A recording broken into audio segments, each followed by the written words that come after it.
Nessa questão, começando, como sempre, pela fonte, a gente vê aqui o cpdoc.fgv. Uma dica, aluno, não tanto para essa questão, mas esse site é um bom acesso à informação para pesquisas, para estudos. Então fica a dica aí de estudo para vocês. Mas para a questão, vocês vão perceber, na verdade, não é tão útil em si. O trecho diz: para se entender o que ocorreu em 1929, então você já deduziu aqui que é o contexto da crise, o ponto de partida é o período que antecede o colapso da Bolsa de Nova York. Então a gente tem que olhar para o que aconteceu antes, obviamente, né, para entender esse fato caótico. Ao longo dos anos, compreendidos entre 1922 e 29, os Estados Unidos foram beneficiados por pujante expansão. Nesse intervalo, as despesas de investimento giravam em torno de 20% do produto nacional bruto e o desemprego estava na casa dos 2%. Esses dados apresentados até agora salientam que os custos do governo não eram tão expressivos assim e que o desemprego era bem baixo, ou seja, salienta que eram índices bons, economicamente bons. Entre 1923 e 29, a produção de automóveis aumentou 33% ao ano, a produção de automóveis aumentou, a produção de petróleo, de aço, de borracha e a construção de estradas foi consequentemente incrementada, então houve uma questão de incremento de outros setores. De 25 a 29, o número de indústrias subiu de 183.900 para 206.700, mais do que o número, percebam que subiu. O valor da produção dessas empresas elevou-se, e aí os números também, né, são mais detalhes. O faturamento do comércio americano havia disparado, olha aí, ó, o faturamento do comércio disparou. Como os ganhos das empresas eram estáveis e crescentes, havia boas razões para as cotações das ações elevarem-se ao longo de parte dos anos 20. Essa frase é muito marcante também, porque como os ganhos das empresas eram estáveis e crescentes, havia boas razões para as cotações das ações elevarem-se, né, contribuindo aí para um mercado especulativo progressista. O índice das cotações passou de 100 para 216.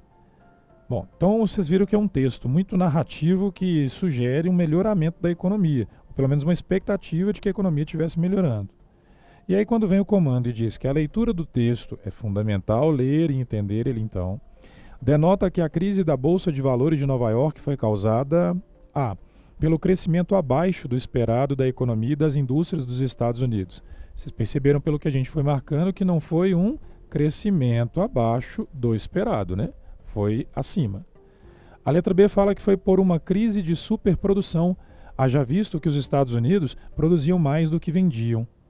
Essa questão ela está interessante demais e por isso que ela é a questão correta. Primeiro porque você deve lembrar do conteúdo visto em sala que de fato a crise de superprodução é um motivo dos mais significativos para o que aconteceu em 29 na Bolsa Americana. Mas pelo que nós marcamos no trecho, vocês perceberam que a produção estava intensa, muito significativamente crescente. E nesse sentido, ela vai se exceder, o consumo vai ficar abaixo da expectativa e isso, né, perfaz o que a letra B fala. A C fala pelo pessimismo dos mercados mundiais. Gente, não tem pessimismo, afinal de contas, o final do trecho falou justamente de uma economia estável, crescente, com as ações sendo elevadas. Então havia uma esperança otimista, né? Na letra D fala pela grande especulação financeira ocorrida na Bolsa de Valores, com ações fantasmas sendo vendidas. Grande especulação, eu tenho certeza que você está lembrando, também é um motivo, e inclusive o final do trecho mostra isso, quando diz que as cotações estavam aumentando. Mas quando ele fala em ações fantasmas sendo vendidas, está errado, porque na verdade não eram ações fantasmas, eram muitas ações disponíveis, ações reais, que tiveram seus preços em queda justamente porque elas estavam em excesso. Aqui talvez você tenha feito confusão com o encilhamento, um período de superespeculação também no Brasil no início da República, mas não pode confundir aí não. Então repito que o problema não são ações fantasmas em 29, mas o excesso e a desvalorização delas. Na letra E, fala por uma euforia do mercado interno estadunidense, que absorvia o que era produzido nos Estados Unidos. Euforia do mercado, pelo que a gente marcou, procede.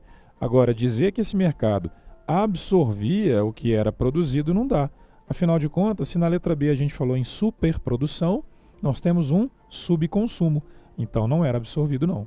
A letra B é a melhor.